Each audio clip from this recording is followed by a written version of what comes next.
Hello everyone.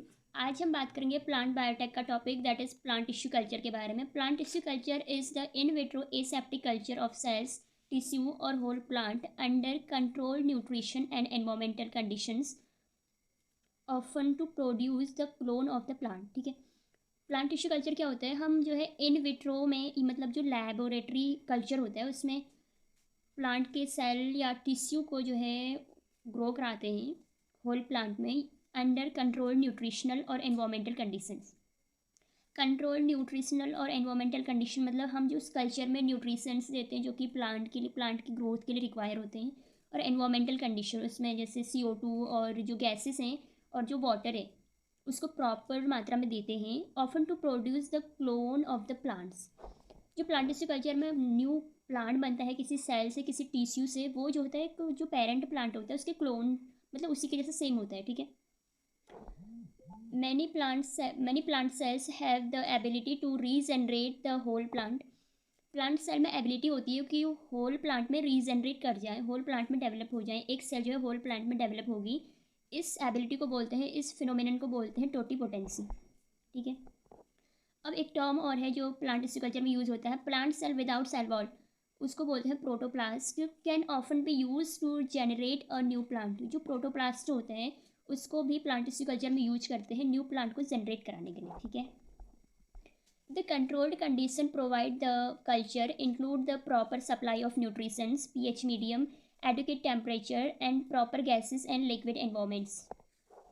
जो control medium होता है, कंट्रोल कंडीशन होते हैं, वो एक कल्चर प्रोवाइड कराता है। उस कल्चर में प्रॉपर न्यूट्रिशन होगा, न्यूट्रिशन की सप्लाई होगी जो एक प्लांट की ग्रोथ के लिए रिक्वायर है, और pH मीडियम होगा जो कि एक प्लांट के लिए रिक्वायर होता है, और एडिक्वेट टेम्परेचर जो कि इनफ मात्रा में प्लांट के लिए ज़रूरी है। ठीक है, the proper gases and liquid environment, और गैसेस और लिक्विड एनवायरमेंट दिया जाएगा उस प्लांट को आर्टिफिशियल मीडियम में या इन विट्रो। ठीक है, basic requirement about plant tissue culture और टिश्यू कल्चर मीडियम। इसकी बेसिक रिक्वायरमेंट्स क्या है, मतलब इसमें क्या क्या चाहिए होता है हमें। फर्स्ट है एसेंशियल एलिमेंट्स जो कि इसकी प्लांट के ग्रोथ के लिए रिक्वायर होते हैं। इसमें है मैक्रो न्यूट्रिएंट्स और मैक्रो एलिमेंट्स जो कि लार्ज अमाउंट में रिक्वायर होते हैं। ठीक है, इसमें आता है carbon, hydrogen, nitrogen, oxygen, phosphorus and sulphur.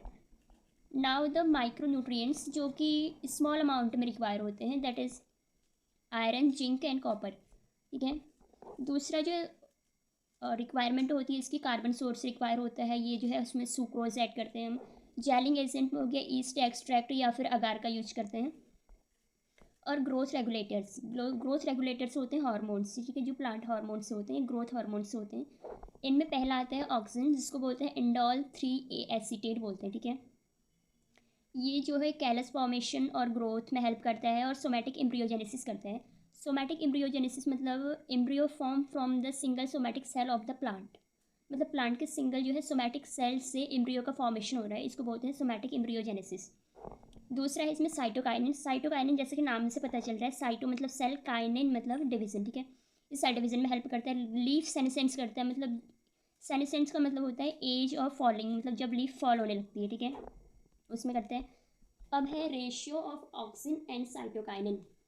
ये जो है वेरी इंपॉर्टेंट होता है प्लांट टिश्यू कल्चर में। ठीक है, अगर ऑक्सीजन और साइटोकाइनिन का रेट हाई होगा तो रूट का प्रोडक्शन होगा या रूट का फॉर्मेशन होगा, और अगर ऑक्सीजन और साइटोकाइनिन का जो रेशियो है वो लो होगा तो सूट का प्रोडक्शन होगा। ठीक, थर्ड है इसमें जिब्रेलिन। जिब्रेलिन क्या करता है, सोमैटिक एम्ब्रियोजेनेसिस और सीड डोरमेंसी में हेल्प करता है। ठीक है, एब्सिसिक एसिड, सीड डोरमेंसी और एसिमिलाइजेशन।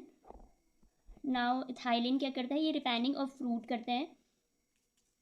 पॉलीएमिन एक्ट लाइक ऑक्सीजन, ये भी जो है ग्रोथ में हेल्प करता है। ठीक है, जैस्मोनिक एसिड या जैस्मोइक एसिड ट्यूबर फॉर्मेशन करते हैं।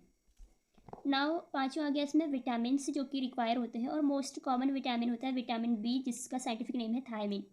ठीक है, ये मोस्ट कॉमन होता है प्लांट टिश्यू कल्चर में या कल्चर मीडियम में। ठीक है, अब इसका मेथड क्या है, बेसिक स्टेप्स क्या है प्लांट टिश्यू कल्चर के। पहले हम क्या करेंगे, सुटेबल कल्चर जो है प्रिपेयर करेंगे, prepare a suitable nutrients medium.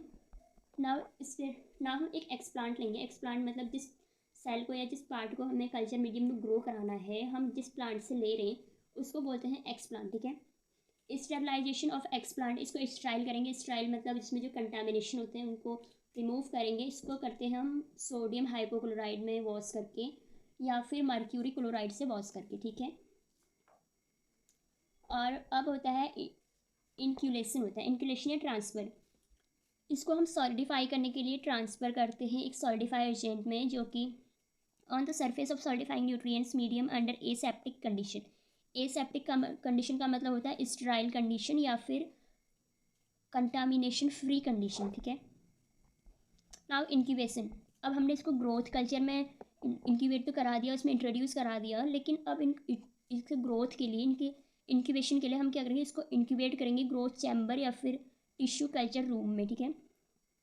यहाँ पे क्या होगा, जब हम इसको ग्रोथ कल्चर में जो है या फिर टिश्यू कल्चर रूम में इंक्यूबेट कराएंगे तो यहाँ पे क्या होगा, कैलस का डेवलपमेंट होगा। Callus is nothing, it is the undifferentiate mass of the cells, ठीक है।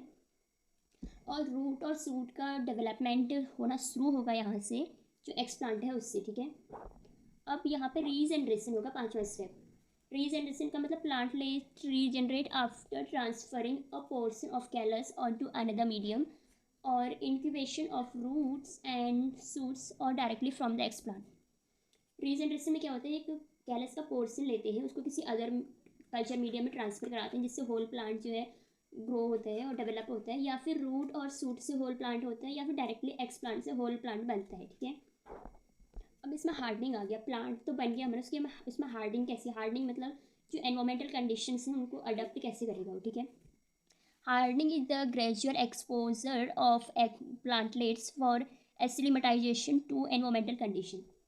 मतलब हम इसको हार्डनिंग करने के लिए जो है जैसे पॉट में रखा, ठीक है, सॉइल में रखा, उस सॉइल को भी हम जो है स्टेराइल कंडीशन में रखेंगे, क्योंकि अब ये प्लांट नाजुक है ना, ये जो है मतलब एनवायरमेंटल कंडीशन को एकदम अडेप्ट नहीं कर पाएगा, तो हम उस सॉइल को भी जो है स्टेराइल कंडीशन में रखेंगे तब तक के लिए, जब तक वो हार्ड ना हो जाए। उसके बाद आता है plantlet transfer. After hardening plantlets transfer to greenhouse और द फील्ड कंडीशन। अब जब प्लांट हार्ड हो गया तो हम इसको ग्रीन हाउस या फिर फील्ड कंडीशन में, एनवायरमेंट में जो है ट्रांसफ़र कर देंगे, ठीक है। ये लास्ट स्टेप हो गए। मतलब जो हमारा प्लांट एक्सप्लांट लिया हमने, उससे जो प्लांट बनेगा वो जो है क्लोन होगा अपने पेरेंट्स का, ठीक है। अब है types of cultures of plant materials. मतलब हम क्या करते हैं, जो मतलब जैसे हमने रूट का पार्ट लिया तो रूट कल्चर हो गया, सूट का पार्ट लिया तो सूट कल्चर हो गया। ऐसे कितने टाइप का होता है। एक होता है explant culture. Any part of the plant में B explanted such as young or healthy piece of the leaves, stem hypotyle और cotyledons, ठीक है। हम इसका यंग पार्ट इसलिए लेते हैं क्योंकि जो मेरिस्टेम होता है ना, जहाँ पे पहले अपने पैरेन्काइमा होते हैं, मेनली मेरिस्टेम, उसमें जो है मतलब डिवीजन रेट बहुत ज़्यादा होता है, इसलिए हम उस पार्ट को लेते हैं, ठीक है। यंग पार्ट को लेते हैं, यंग और हेल्दी पार्ट को, ठीक है। Explant culture are generally used for induction of callus और रीजनरेट टू प्लांट। जो एक्सप्लांट लिया है हमने वो इंडक्शन ऑफ कैलस, मतलब उससे कैलस का फॉर्मेशन होता है, या फिर रीजनरेशन ऑफ होल प्लांट, या फिर होल प्लांट का फॉर्मेशन होता है, ठीक है। अब ये टाइप्स हो गए जो कि हमने एक शॉर्ट फॉर्म में दर्शाया हुआ है। पीटीसी मतलब प्लांट टिश्यू कल्चर, ये कितने टाइप का होता है। सीड कल्चर, अगर हमने सीड का पार्ट लिया तो उससे होल प्लांट बना तो सीड कल्चर हो गया। मेरिस्टेम कल्चर, अगर हमने मेरिस्टेम का कोई पार्ट लिया है, मेरिस्टेम लिया तो उससे जो प्लांट बनेगा उसको मेरिस्टेम कल्चर बोलेंगे। प्रोटोप्लास्ट लिया, प्रोटोप्लास्ट मतलब plant cell without cell wall, इसमें हम ऐड करते हैं सेल्यूलेज या पैक्टिनेज। वो क्या करते हैं, सेल वॉल को ब्रेक कर देते हैं। ब्रेक करने के बाद जो प्रोटोप्लास्ट बनता है, उसको जो प्रोटोप्लास्ट मिलता है हम उसको कल्चर के लिए यूज़ करते हैं, ठीक है, प्लांट टिश्यू कल्चर के लिए यूज़ करते हैं। अब है ऑर्गन कल्चर। ऑर्गन कल्चर में हो गया हमने स्टेम लिया, रूट लिया, सूट लिया, लीव्स ले ली, दैट इज़ ऑर्गन कल्चर, ठीक है। पॉलन कल्चर, पॉलन कल्चर हमने एंड्रोसियम का कोई पार्ट ले लिया, पॉलन ले लिया, उसको बोलते हैं पॉलन कल्चर। कैलस कल्चर, हमने कैलस जो अनडिफ्रेंशिएटेड मास ऑफ सेल्स है उसका कोई पार्ट ले लिया, उससे जो है होल प्लांट बना, ठीक है। अब है सेल कल्चर। सेल कल्चर या फिर इसको हम सस्पेंशन कल्चर में करते हैं। सेल कल्चर है प्लांट की कोई सेल ली हमने, उससे होल प्लांट ग्रो कराया, that is cell culture. Now embryo culture. Embryo culture, जो प्लांट का एम्ब्रियो है उसको लिया हमने आर्टिफिशियल मीडियम में होल प्लांट ग्रो कराने के लिए, ठीक है। यहाँ पे थोड़ा सा डिटेल में दे रखा है कि that is callus culture. Callus two type का होता है। प्राइमरी कल्चर जो कि एक्स प्लांट से या फिर प्लांट सोर्स से डेवलप होता है, प्राइमरी कल्चर। सेकेंडरी कल्चर हम जो है सेकेंडरी कैलस हम जो है प्राइमरी कैलस से सेकेंडरी कैलस को लेते हैं for the grow whole plant, ठीक है। Now cell suspension culture. For high production of secondary metabolites, plant cell can be grow in suspension culture और media. हाई प्रोडक्ट जो सेकेंडरी मेटाबोलाइट्स हैं plant में, उनके हाई प्रोडक्शन के लिए हम सेल का यूज करते हैं, सेल ग्रो प्लांट को ग्रो कराने के लिए इन सस्पेंशन कल्चर और सस्पेंशन मीडिया, ठीक है. We can control the culture conditions, हम इसमें जो है कल्चर कंडीशन को कंट्रोल करते हैं. ये मेनली 2 टाइप का कल्चर में होता है cell suspension culture. First is batch culture, second continuous culture, ठीक है. बैच कल्चर में क्या हुआ, हमने प्लांट को लिया, उसको आर्टिफिशियल मीडिया में रखा, उसको एक बार न्यूट्रिएंट्स दिया इनफ मात्रा में और उसके बाद नहीं दिया, ठीक है. मतलब एक बार दिया, उसके बाद जो प्रोडक्ट लिया वो हमने ले लिया, ठीक है. कंटिन्यूस कल्चर में क्या हुआ कि हम न्यूट्रिएंट्स ऐड करते जा रहे हैं और प्रोडक्ट निकलता जा रहा है, ठीक है. जिसमें न्यूट्रिएंट ऐड करा, उसके बाद जो प्रोडक्ट आया उसको साइड रखा, फिर उसके बाद फिर से उसको ट्रांसफ़र करके दूसरा न्यूट्रिएंट्स ऐड करा उसमें, दूसरा कल्चर मीडिया ऐड करा उसमें, ठीक है. अब now protoplast culture. A plant cell without its cell wall is called protoplast. Cellulase and pectinase enzyme are use. अब हमें प्रोटोप्लास्ट आइसोलेट करना है, उसमें से लेना है, तो प्लांट सेल में तो सेल वॉल होती है, उस सेल वॉल को तोड़ने के लिए, ब्रेक करने के लिए हम सेल्यूलेज या फिर पैक्टिनेज का यूज करते हैं, ठीक है. Now fifth is organ culture. Organ culture भी 2 टाइप्स का होगी, और डिटर्मिनेट कल्चर और इनडिटर्मिनेट कल्चर. डिटर्मिनेट कल्चर में क्या होता है, the culture is defined shape and size. जो कल्चर होता है उसका एक डिफाइंड शेप होता है और साइज होता है, ठीक है, जैसे फ्लावर या लीफ का लेंगे हम. और इनडिटर्मिनेट कल्चर में क्या होता है, the culture growth is indefinite. मतलब जो एपिकल मेरिस्टेम होता है, मेरिस्टेम में तो डिवीजन होते रहते हैं, तो इनडेफिनिट है, वो कब तक बनेगा नहीं पता, ठीक है. Now the meristem culture. Meristematic tissue are cultured which are in a continuous state of cell division. इसमें मेरिस्टेमेटिक टिश्यू को लेते हैं होल प्लांट को ग्रो कराने के लिए. इसमें जो है कंटिन्यूस स्टेट में सेल डिवीजन होते रहता है, ठीक है.